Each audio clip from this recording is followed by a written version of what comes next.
the battle of Dhatu Salasil, the battle of the chains, which we'll talk about. So if you were to break down all of Khalid's battles, right, it's about 100 campaigns. It's a lot.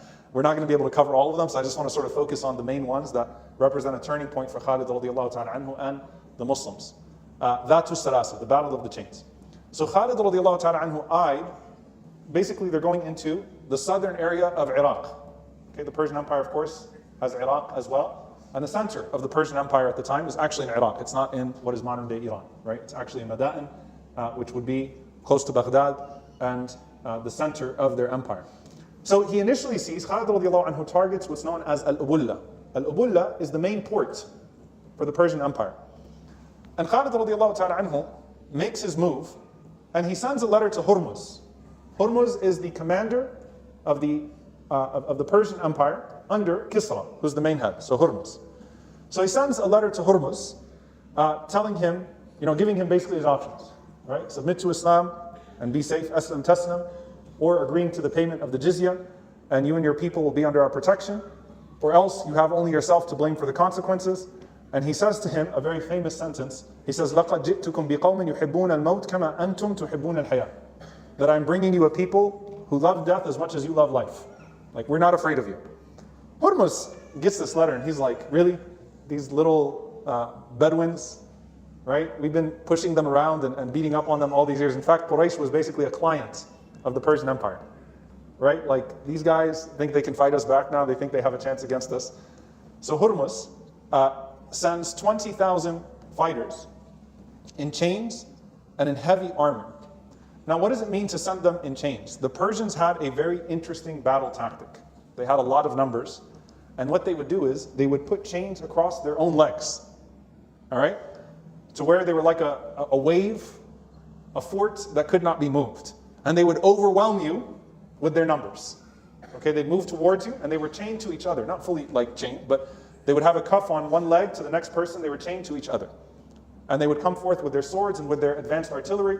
They were known to have better weapons, more advanced weaponry than anyone else in the world at the time. So the idea was, we just overwhelm you with force. These little Bedouin Arabs, we're just going to mow them, right? Just go over them without any type of issue. Now, one of the things about Khalid radiallahu anhu, and one of the things that makes him the most brilliant commander of all time, is that every single battle of Khalid, he has some tricks that he doesn't use in the battle before. So he's completely unpredictable. Completely unpredictable. But there is never a battle with Khalid radiallahu anhu where it's just face to face. He's always got something up his sleeve. So Khalid, largely, his main tactic is optical illusions. That's what he did in Mu'tah too, right? He makes you think his army is somewhere and they're not really there. So Khalid radiallahu anhu makes it seem like he's in a place called Kaldima, which is south, okay? Al-Ubulla is here, Kaldima is here. So they march towards Kaldima and they realize that Khalid radiallahu anhu just put up a bunch of props there and his army's not actually there. So then it's like peekaboo, we're actually up here. He was actually in a place that was north, which was known as Al-Hafir. And so Hormuz's army gets the word that Khalid's army is actually in Al-Hafir. So they move towards Al-Hafir. When they do that, Khalid radiallahu anhu takes his army around and then they come back to Kaldima. Then his army gets the message that they're back here. So they come back south and he moves again. Why is he doing that? Because he's exhausting them. They're in chains and they're walking through the desert with the chains on their legs and they're getting exhausted. So he's exhausting their army. And then he scares them from one side and so they move towards one direction. So basically he gets them paranoid and they wouldn't sleep at night because they'd be worried where Khalid radiallahu anhu's army is going to pop up from. And by the time they actually make it to fight him, to like come into combat, they're so exhausted and worn out from just the amount of movement that they've had to do. So this was something completely unanticipated, right? They'd never faced this type of an opponent before. Hormuz actually sends a message to Kisra, like, this is weird. Different things are happening here. We need help. So Kisra blocks off, he sends some reinforcements to block off the Euphrates, block off any type of access to water. So basically Khalid radiallahu anhu's army will suffer from dehydration. SubhanAllah, Khalid radiallahu anhu says to the army to put your trust in Allah subhanahu wa ta'ala. It just so happens that it rains upon them and they were able to fill all of their water skins, and so that tactic failed. So then they finally meet in battle after days of just exhaustion, right? Moving them from one place to the other, and the Muslims are fresh, outnumbered, but fresh.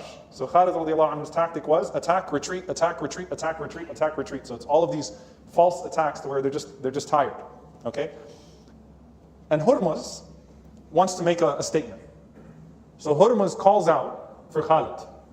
Right? The Arabs used to duel before battle. Every empire of the day had a different way of starting off a battle. So Hurmuz calls out for Khalid, says, come out to a duel, which seems really bold because no one duels with Khalid.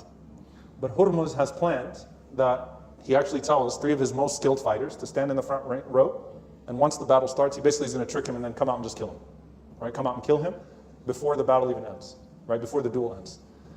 So Khalid radiallahu anhu, of course, does not back down from the challenge, but he's not dumb.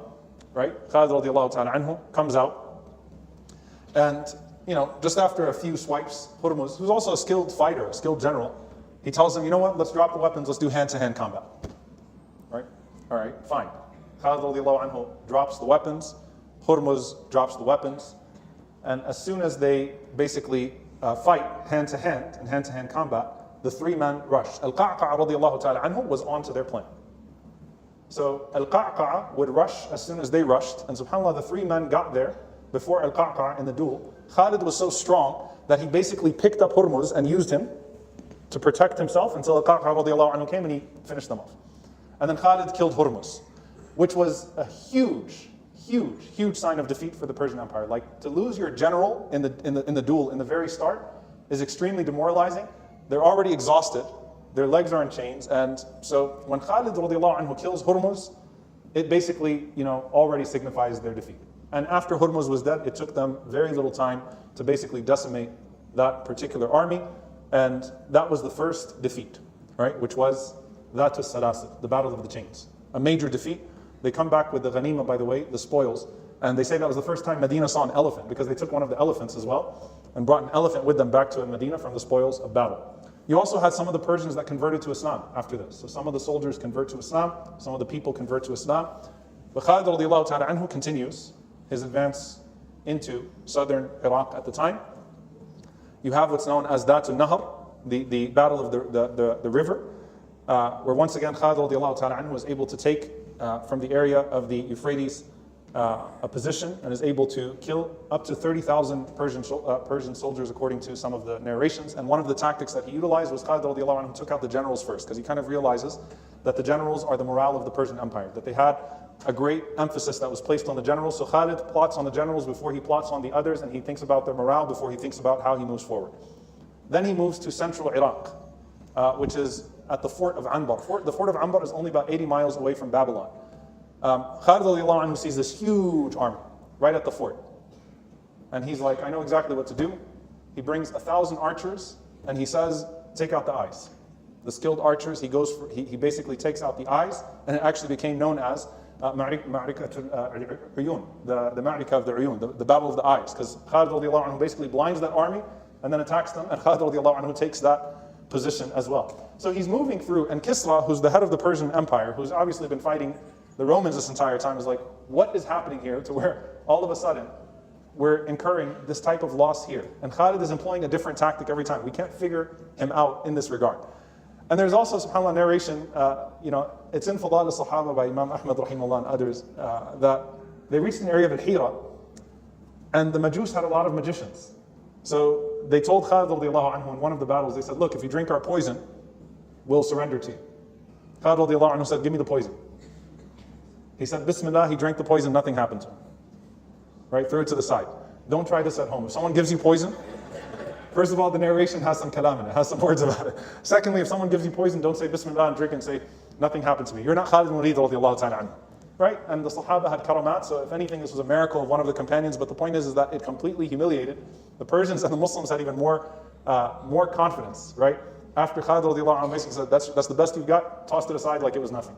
Right? And it did not affect his body at all. So the Persians are shocked. The Persian Empire is shocked.